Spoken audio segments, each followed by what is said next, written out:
Okay, my name's Mike Root. I'm the head football coach at Vienna High School in Vienna, Illinois.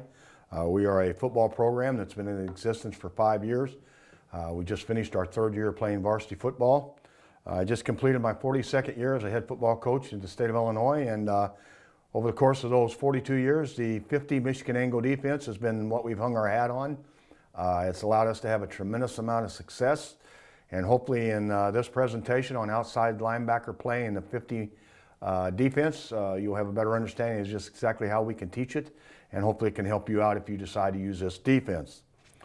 The first thing we're going to look at is we're going to look at a little bit of comparison here, and we're going to look at what we looked for in outside linebackers in 1970 when I started compared to the year 2012, right now where we're at.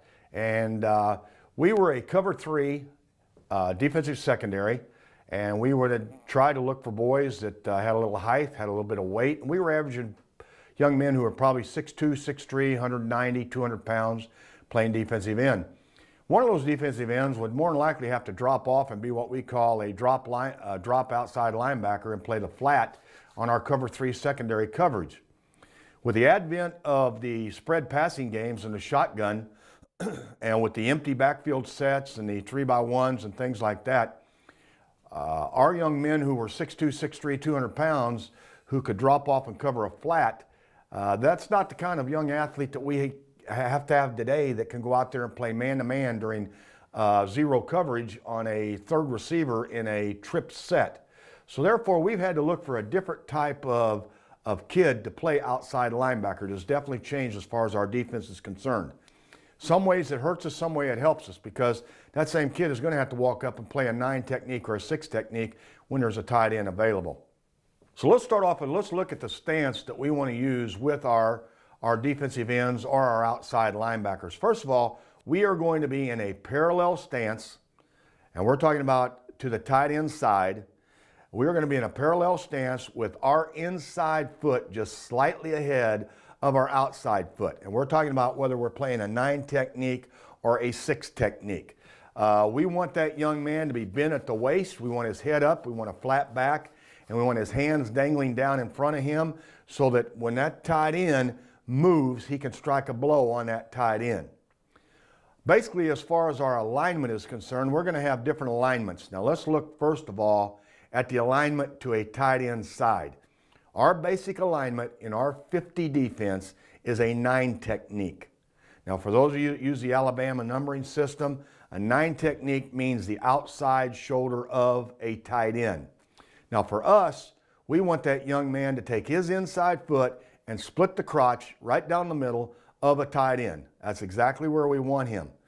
Now, due to the fact that some of our kids, especially when they're young, they cannot play a 9 technique like that, we will go all the way to the point that we will allow our freshman outside linebackers line their inside foot up on the outside foot of the tight end. Now that's not ideally where we want them to play.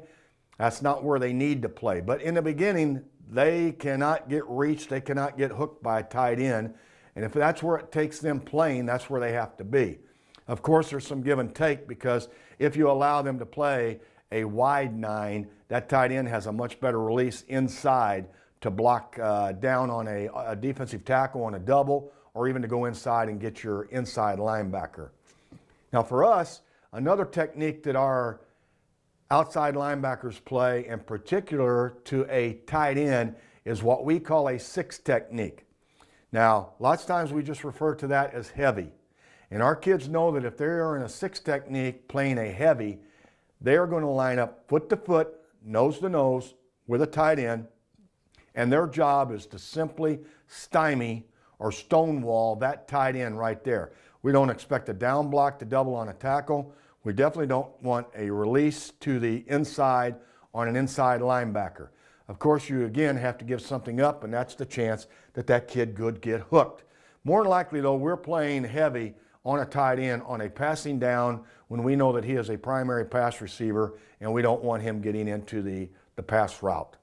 The key for our outside linebacker is going to be the head of the tight end when they are playing on a tight end. We figure that head will take you to where the ball is going. Their gap of responsibility is definitely going to be the D gap. Again, we are very big on teaching individual technique and how to defeat individual blocks. Now, the first block that we think that our defensive end or our outside linebacker is going to get is what we call a base block. Now, to us, a base block is that tight end is going to fire off the ball, stepping with his inside foot, and he is going to be trying to drive the defensive end out. He is trying to open the C gap or the off tackle hole. Now, the biggest thing for us is we want our outside linebacker to step, take on that tight end, and squeeze him down back into the C gap as best he can. His gap of responsibility is D gap, and he must stay outside of that tight end when he gets a base block. The better he can squeeze, or the further he can squeeze that tight end back down into the C gap, the more he helps the defensive tackle and the inside linebacker. The reach block, some people might refer to it as a hook block. We refer to it as a reach block. The tight end is coming off the line of scrimmage, and he is making a great effort to try to get his head on the outside knee of the outside linebacker and seal him in. We teach our outside linebacker that we are going to strike the helmet. We're going to do everything we can to take our outside hand with the palm and drive it through the ear hole of the helmet and turn that tight end's shoulders parallel. That's the first key. We want to get that tight end turned sideways. Then, if we're capable of doing that, we are going to rip our inside arm up and through and come off the block. The worst thing that can happen to us is for our outside linebacker to get reached by a tight end, and then for that kid to simply accept the fact that he's going to go back door. That would, for us, that puts two people in the C gap, and that's going to cause us to get defeated on the corner. The other thing in regard to the reach block is our kids have got to understand, in the beginning, they believe that if their head is outside the reach block, they're okay. It's not the head that's important, it's the hips and the legs. So we work very hard with making sure we get our hips outside the head of the tight end when he's trying to reach us. I would say another thing that's very difficult with the young kids is they will come up and they will not get reached, but what happens is they go wider and wider and wider, and really what they do is they turn the C gap in just a wide C. It's just, there's too much running room. A kid will come off on the sidelines and he'll tell you, Coach, I did not get reached by the tight end. He did not get his head on my outside hip. No, you didn't. But what you didn't do is you did not get off that tight end's block and close it back down. Instead, you created a problem for two of your teammates, which is the defensive tackle and the inside linebacker. So you have to work extremely hard on the reach block. I think today with the zone blocking schemes that are being used with the outside zone, I think your outside linebacker has got to be able to come off that block, a zone block or a reach block by a tight end. Next block that we basically look at, that we teach our outside linebackers individually, is what we call an X block. Now what we're going to do is we're going to get a tight end blocking down and a tackle blocking out, with the tight end going first. I think everybody pretty well understands what an X block or a cross block is between a tight end and a tackle. The key for us on this is, and I think you really have to work extremely hard, especially with the young kids, is do not turn and give your numbers to the offensive tackle.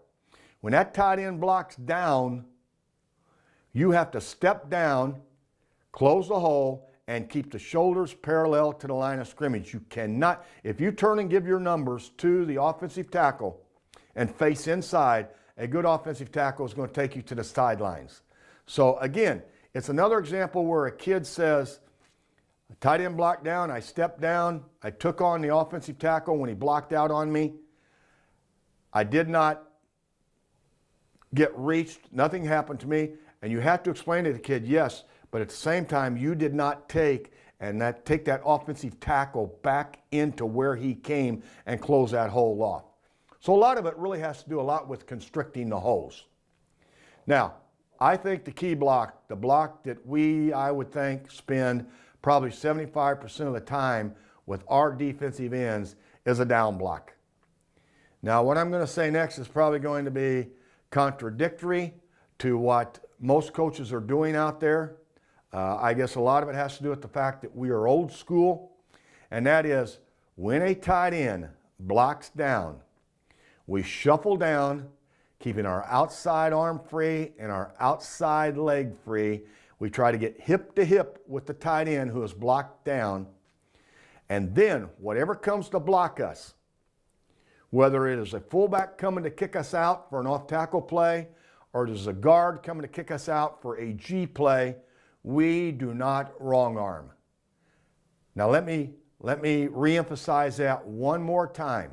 We do not ever wrong arm G blocks or fullback kickouts. And I know that goes contradictory to what's happening today in football.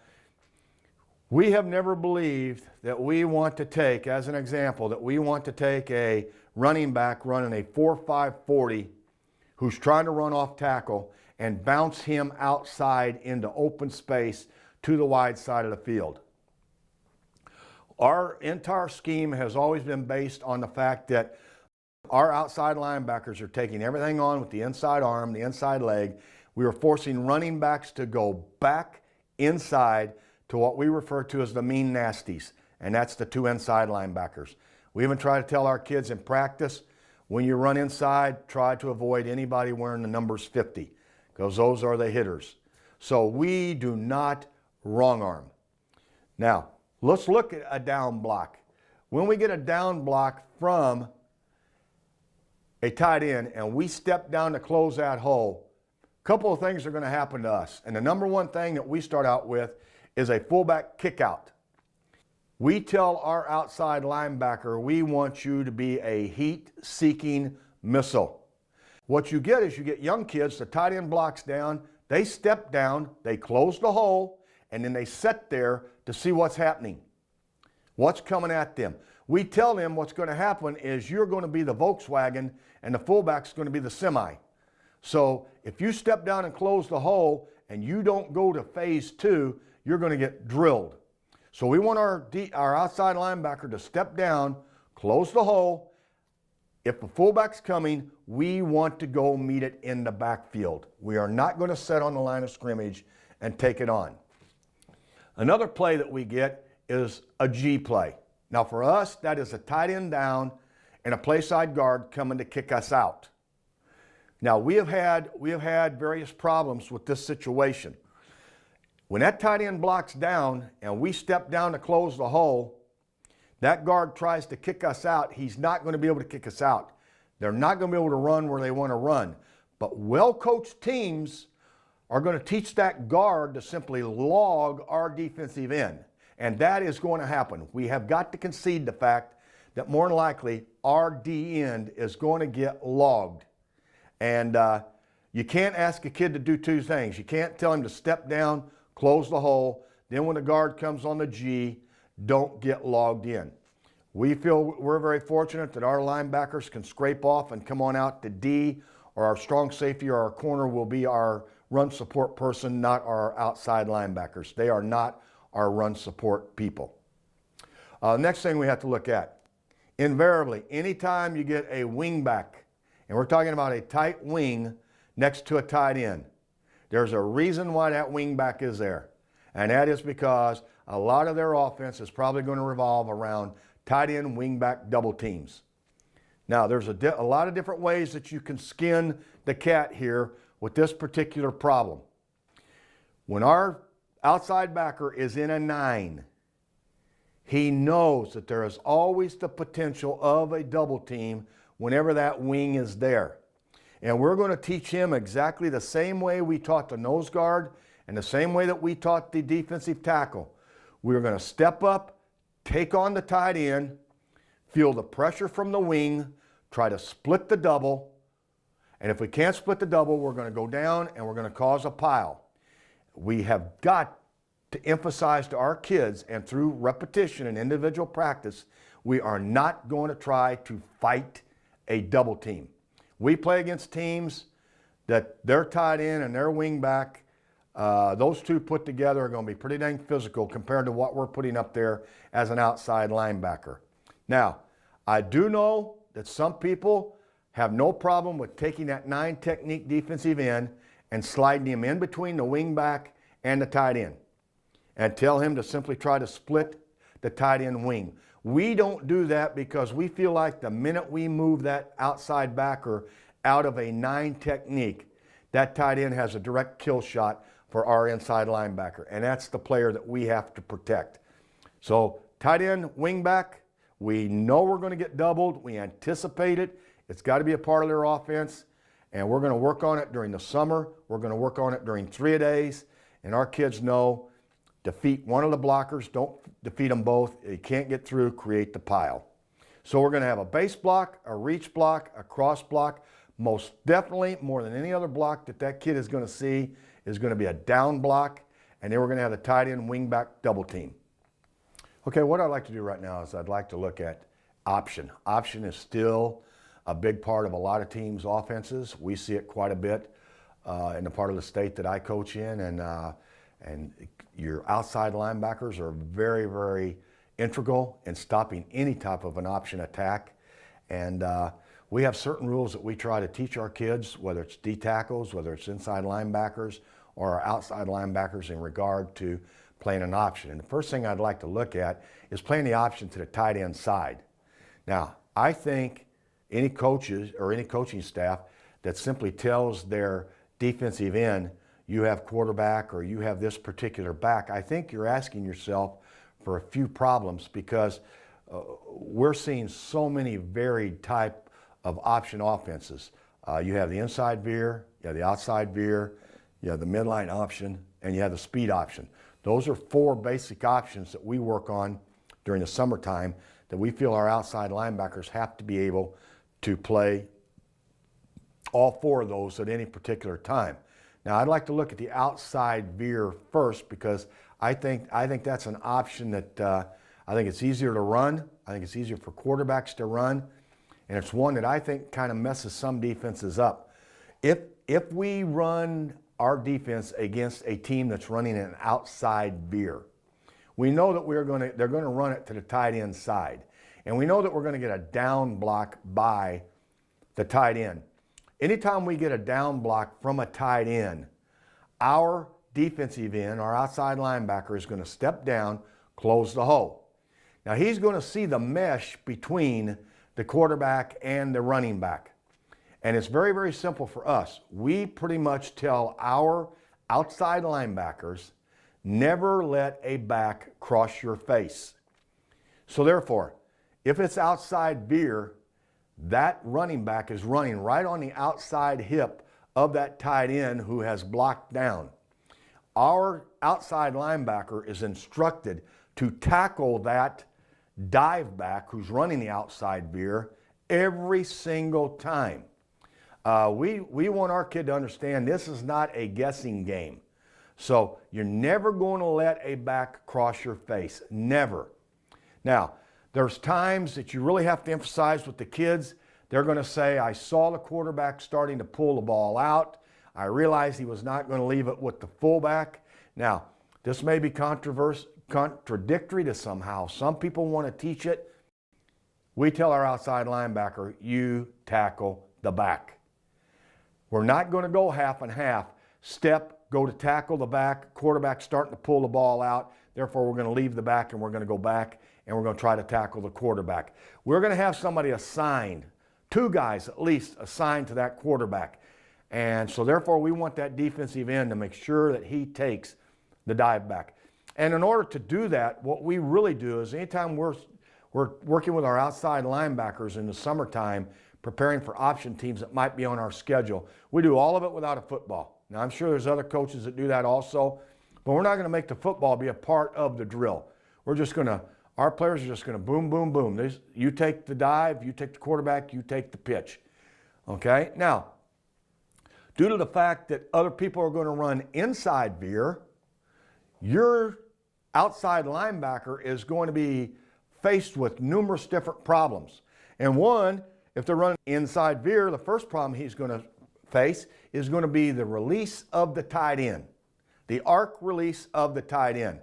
Now, the hardest thing for any young player playing outside linebacker is that arc release. Is that a reach block, or is that an arc release where the tight end's trying to go downfield and block run support, block a secondary person? Sometimes it's a very thin line between an arc release and a reach block. And we work with our outside linebackers that they have to understand when they get an arc release, they have quarterback. Arc release automatically puts them on quarterback. Now, you say, well, if they were to run outside veer and still run an arc release, which the tight end, which we've not seen, would that not mess you up? Well, our inside linebacker would be scraping, and due to the fact that our outside linebacker worked hard on the arc release, our inside linebacker would take the dive. But the tight end arc release is a problem that you have to work with. Kid has to see that there's a difference between a reach block and an arc release. Now, two other problems that he could be presented with anytime they are running inside veer, and that is what we call H-seal. Now, H-seal to us means that they are running inside veer.